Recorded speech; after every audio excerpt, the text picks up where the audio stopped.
사랑합니다. 아주 많이 축복합니다. 간디가 선택한 방법.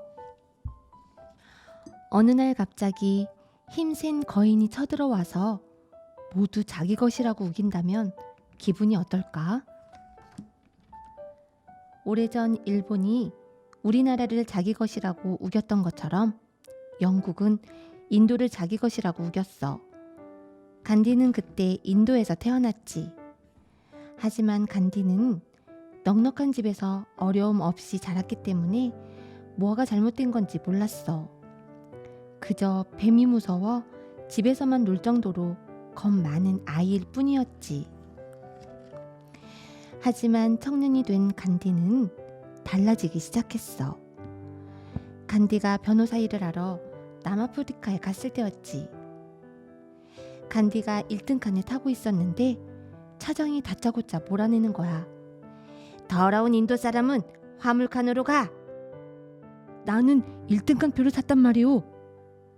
간디는 소리쳤지만 기차에서 쫓겨나고 말았어. 이럴 수가. 인도 사람 모두 이런 일을 당하고 있었던 거야? 간디는 어떻게 하면 좋을지 고민에 빠졌지. 꾹 참을까? 그럼 사람들을 계속 괴롭힐 텐데. 맞서 싸워야만 해. 그런데 어떻게 싸워야 하지? 그래, 힘을 하나로 뭉치자. 간디는 남아프리카에 있는 인도 사람들을 불러 모았어.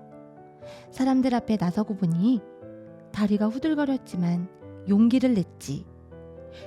여러분, 잘못된 일을 당하고도 가만히 있으면 안 됩니다. 간디의 연설을 듣던 인도 사람들의 눈빛이 반짝거렸어. 영국은 인도 사람들이 투표를 하지 못하게 했어. 투표를 못하면 뭐든지 영국이 결정한 대로 따라야만 하는 거야. 인도 사람들은 더 이상 가만히 있지 않기로 했어. 반대하는 우리 생각을 알립시다. 간디는 수많은 인도 사람들이 서명한 서류를 영국에 보냈어. 영국은 깜짝 놀랐지 뭐야. 여태 인도 사람들은 조용히 따르기만 했으니까. 하지만 영국은 더 세게 나왔어. 인도인들은 지문을 찍은 등록증을 만드시오. 인도 사람들을 마치 죄인처럼 다루었던 거야. 간디는 생각하고 또 생각했어. 힘으로 싸우면 사람들이 다칠 텐데. 나쁜 짓을 한 영국 사람이라도 다치는 건 안 돼. 생명은 모두 소중하니까 말이야. 고민 끝에 간디는 결정을 내렸어. 등록증을 만들지 맙시다. 옳소! 옳소! 수많은 인도 사람들은 간디의 뜻에 따라 등록증을 만들지 않았어. 그건 분명 옳지 않은 일이었으니까. 그럴수록 영국의 차별은 심해졌어. 등록증 없이는 다른 나라에 못 갈 줄 아시오. 간디도 뜻을 굽히지 않았지. 나는 등록증 없이 다른 나라에 가겠소. 그건 너무나도 위험한 일이었어. 영국 경찰에게 잡혀갈 게 뻔했으니까. 그런데 간디도 생각하지 못한 일이 벌어졌어. 저도 함께 가겠습니다. 저도 가겠어요. 많은 사람들이 간디의 뒤를 따랐어. 영국은 간디와 인도 사람들을 감옥에 가두었지만 결국 등록증을 만들게 하지는 못했어. 남아프리카에 사는 인도 사람들은 더 똘똘 뭉쳤어. 이제 간디는 떠나온 인도를 생각했지. 인도로 돌아가서 사람들을 도와야 해. 간디를 태운 배가 인도에 도착하자 수많은 사람들이 외쳤어. 위대한 간디! 위대한 간디! 인도 사람들은 너무나 가난하게 살고 있었어. 그나마 물레를 돌려 실을 잡고 천을 짜서 팔던 때는 조금 나았어. 그런데 영국이 공장에서 천을 만들어 값싸게 팔지 뭐야? 아무도 물레를 돌리지 않게 되었지. 우리 것은 우리가 만들어야 합니다. 이제부터 영국이 만든 것을 사지도 쓰지도 맙시다. 간디는 직접 물레를 돌리기 시작했어. 그 모습을 본 사람들도 하나 둘 물레를 돌렸지. 영국에게 간디는 눈엣 가시였어. 영국은 보란 듯 더욱더 나쁜 법을 만들어냈지. 지금부터 인도인은 소금을 만들지 말고 무조건 영국이 만든 소금을 사시오. 말도 안 됩니다. 우리 바다에서 나는 소금은 우리 것입니다. 간디가 외치자 인도 사람들도 따라 외쳤어. 간디는 사람들과 바다를 향해 걷기 시작했지. 하루, 이틀, 열흘. 바다에 가까워질수록 간디는 점점 야위어 갔지만 어느새 수천 명이 넘는 사람들이 뒤를 따르고 있었지. 고생 끝에 바다에 닿은 간디는 바닷물을 그릇에 담았어. 뜨거운 태양 아래서 바닷물은 한 줌 소금이 되었어. 간디는 소금을 들어 올렸어. 우리 바다에서 난 소금은 우리 것입니다. 만세! 인도 만세! 그때 총을 든 영국 경찰이 인도 사람들을 겨누고 있었어. 그날 많은 인도 사람이 다치고 죽었어. 하지만 힘으로 맞선 사람은 아무도 없었지. 폭력을 쓰지 않고 평화롭게 인도가 영국으로부터 독립하기를 한마음 한뜻으로 바랐던 거야. 간디의 진심 어린 행동은 뒷날 인도가 독립하는 데 소중한 씨앗이 되었지. 정의를 위해 절대 포기하지 않는 소중한 씨앗이 되는 친구들이길 기도합니다. 링컨의 마지막 열차. 1865년 4월 14일 총소리가 울려 퍼졌어요. 극장은 순식간에 아수라장이 되었지요. 대통령이 총에 맞았다! 미국의 남부와 북부가 전쟁을 끝낸 지 닷새 만에 일어난 일이었어요. 방아쇠를 당긴 범인은 남부의 청년이었어요.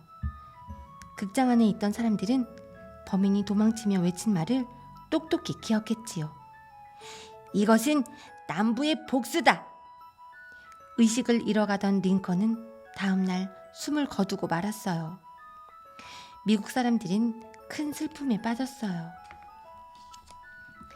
미국 남부에 사는 백인들은 링컨을 좋아하지 않았어요. 링컨을 쏜 범인도 그들 가운데 하나였지요. 남부에는 드넓은 농장이 많았는데 농장 주인들은 흑인을 노예로 부리고 있었지요.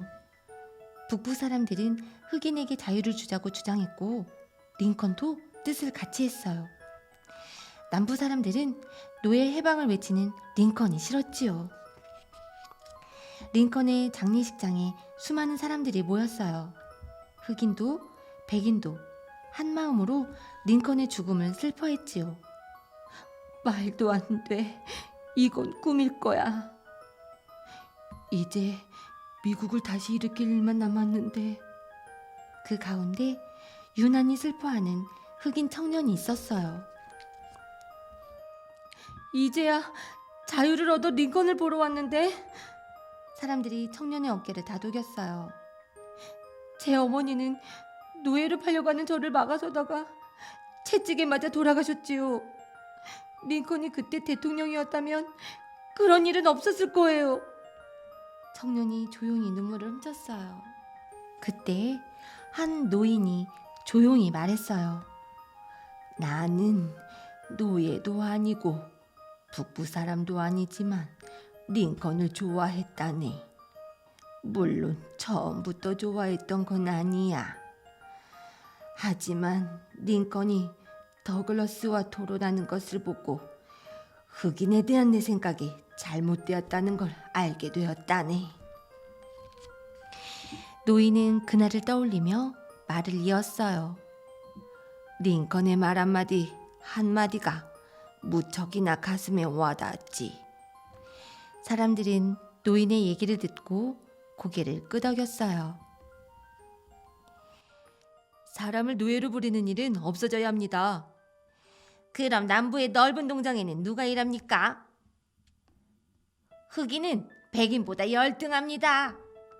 피부색으로 우열을 가릴 수는 없습니다. 대통령 자리가 탐나서 하는 거짓말입니다. 여러분, 저 가면에 속지 마세요. 가면을 쓰려면 더 멋진 가면을 썼겠지요. 이렇게 못생긴 가면을 썼겠어요. 옆에 있던 아주머니도 말했어요. 링컨이 대통령 선거에서 이기던 날 온 동네 사람들이 거리로 뛰어나왔어요. 서로 부둥켜 안으며 환호했지요. 정말 놀라운 광경이었어요. 모두들 그때를 떠올리며 고개를 끄덕였어요. 장례식장에 있던 사람들이 갑자기 웅성거리기 시작했어요. 제퍼슨 데이비스라는 사람이 나타난 거예요. 데이비스는 전쟁을 일으켰던 남부의 우두머리였지요. 무슨 일로 여기로 온 거야? 당신은 링컨의 죽음을 슬퍼할 자격이 없소. 당장 여기서 나가시오. 하지만 데이비스는 조용히 이야기를 시작했어요. 비록 링컨과 나는 의견이 달랐지만 링컨이 훌륭한 지도자라는 걸 인정합니다. 링컨은 흑인을 존중해 주었듯이 우리 남부 사람도 존중해 주었어요. 링컨을 잃은 건 우리 모두에게 커다란 슬픔입니다. 데이비스의 말이 끝나자 사람들은 링컨을 그리며 고개를 떨구었어요. 2년 전 링컨은 노예 해방 선언을 했어요. 물론 선언을 했다고 링컨의 바람대로 바로 노예가 해방된 것은 아니에요. 하지만 이 선언이 바탕이 되어 1865년 12월 미국의 모든 노예가 자유를 얻게 되었어요. 며칠 뒤 링컨을 실은 열차는 13일 동안 미국의 이곳저곳을 돌았어요. 워싱턴에서 출발해서 스프링필드까지 열차가 멈추는 곳마다 사람들이 몰려나와 링컨의 마지막 길을 횃불로 밝혀주었어요. 링컨이 세상을 떠난 지 150여 년이 흘렀어요. 아직도 사람들은 링컨을 떠올리며 말하지요. 링컨은 최고의 대통령이었어. 링컨을 태운 열차는 오늘도 사람들의 마음속에서 달리고 있어요. 우리 친구들도 링컨처럼 훌륭한 지도자가 될 수 있길 기도합니다.